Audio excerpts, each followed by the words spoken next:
The rise in the use of drones in our society has created a huge demand for consumer-level drones at consumer-level prices. Before, many drones that were any good used to be several $1,000s or weren't very capable as far as photography and videography were concerned. However, the market has slowly improved to the point where many drones are leagues better than they were even 5 years ago. 4K cameras, stabilization, AI, object avoidance, and so many other features are now standard on many mid to high grade consumer drones. Even low grade drones have some of these features as well. In this market, it may be difficult to pick which drone is the best one for you. The options are so vast that it can be difficult for anyone who may be unfamiliar with the items available. So in this video, we'll be covering a handful of relatively affordable drones. We will compare price points and intended use for each drone, starting at the cheapest and moving on from there. Now, the primary drone making company in the market is DJI, so you'll find many of the drones listed come from them. DJI isn't even close to the only manufacturer out there, but they have definitely cemented themselves as one of the best consumer companies out there. Now, let's start on the list. Starting out, we have the Rise Tello. It clocks in at just under $100 and is a fantastic place to start learning about drones and how they work. The Rise Tello is one of the few drones out there that was in a combination project between DJI and Intel to create a small programmable drone that can be used to introduce people to the world of drones. The Tello has a range of about 100 meters and a flight time of about 13 minutes. It includes a 720p 5-megapixel camera and is small enough to fit in the palm of your hand. It has a few standard flight modes that are built in. It is relatively stable as far as flight goes, and it has electronic image stabilization so it can capture consistently clear images in flight. Not many other drones are this good for this low of a price. With all the features packed into it, I would say it's perhaps one of the best drones for under $100. It's also recommended to get the Tello Boost combo option, as it comes with 3 batteries and a battery charging hub on top of the normal package. The Boost combo allows you to fly it for much longer than normal and lets you stretch out its legs. Next up is the DJI Mavic Mini and the DJI Mavic Mini 2. These drones are ultra light and sit at right around $400 to $500 a piece. Each drone comes in at just under 249 grams and lets you take them anywhere without a lot of the restrictions or certifications needed to fly any of the bigger drones on this list. The Mavic Mini is limited to 2.7K video, but the Mavic Mini 2 has the ability to record at 4K 30 frames per second. The lens, gimbal, and overall design of the Mavic Mini have not changed in the Mini 2, but DJI has managed to pull out an extra 5 minutes out of the Mini 2's flight time up it to 31 minutes over the DJI Mini's 26 minutes. Perhaps the best thing about these is their portability. They're small enough to fit in a pocket and take with me wherever I want to go.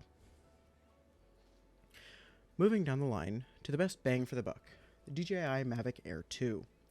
This is the big brother to the Mavic Mini series, and it shows.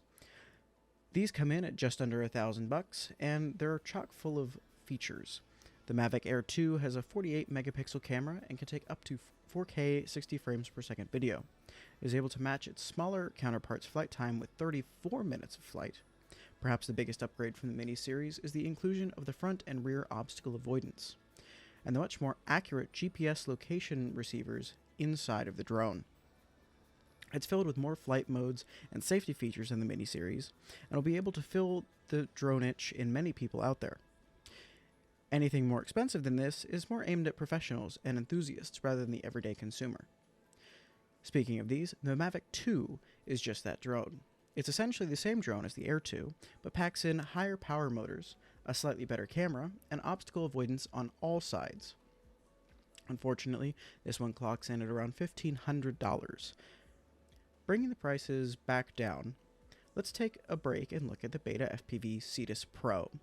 An FPV drone is like most other drones, however these are built to be more fast and tough while also allowing the pilot to get a video feed directly into their goggles. This allows for, well, first-person flight. These are great drones to learn how to fly or just to have some fun indoors. But don't pack all of the nice camera options and gimbal, stabilization, all those kinds of things that other drones on this list have. This one checks out at around $250 and flies for about 2 to 3 minutes per battery charge. For the most enthusiastic of home filmmakers and those who really want to show up and show out at family reunions, or just the people who really want to spend too much money on a camera drone without going too big, we have the DJI Inspire 2. The Inspire 2 comes in at around a hefty $3,300. Yes, that's $3,300 just for the drone itself. It's packing a 5.2K camera and an Apple ProRes. It has about 27 minutes of flight time and has a dual camera system to allow for different resolution streaming and recording. It has the most intelligent flight modes of all the DJI products and has omnidirectional obstacle avoidance. It also has support for 2 remotes, so passing the drone along for longer range shots than normal is possible. Out of all of these, I would still recommend the DJI Mavic Mini and the Mavic Mini 2. They're by far the most portable, they're the most fun, and they're not the most expensive on the list. You can take these a lot of different places without the need for complicated licenses and registrations. You can just take this out and fly it anywhere. So, as it comes down to price, I would really recommend the DJI Mavic Mini and Mavic Mini 2 if you want something that you can just fly and get nice pictures with. If you don't really want to spend that much money, try out the Cetus Pro. It's small, it's lightweight, it's durable, it's not as expensive as other drones, and a lot of the technology that comes with it is applied to other drones as well. If you still want to have a camera drone, I highly suggest the Rise Tello. It takes decent pictures, it's cheap, and it's even cheaper than the Cetus Pro. It doesn't come with the fancy FPV information and all that kind of stuff, but it's still handy. I like it a lot. Well, thanks for listening, and we hope to see you again. Bye.